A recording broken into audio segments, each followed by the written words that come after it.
pathian le kan ram tar ti thu thum vuan tlata min mangai nei no ti lang kho hi kalom tak jata in tan yan ka theina song ka han le leng chu ti hi ka soi du ani when dia hian kalom tak jata in than ka chau zak mai in zara kan i chung bial kan fanga pathian in thil ro pui min ti sa voter sa ni chuang kan la lu ta hemi block area chunga chok chu mi chung chuan vai reng te la man lo che ve chara ni tin zan tin lom lu thak kan ne when ni hian thei to kan suara te pathian in mal min soma ahun taka hian pathian in ha dam na mit beta ni in ka shi election clearing sardi le som pakwa tang khan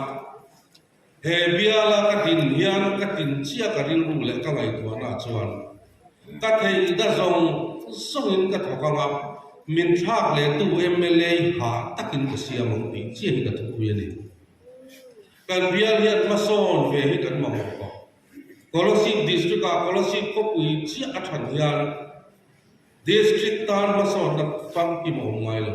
ke ni a thing ka kwa ti hian kan nei ve tu kan nei angai pi ka ngai da ni ya chu wang chon om lo wa ta o ma ong tir turin kan pot kho ma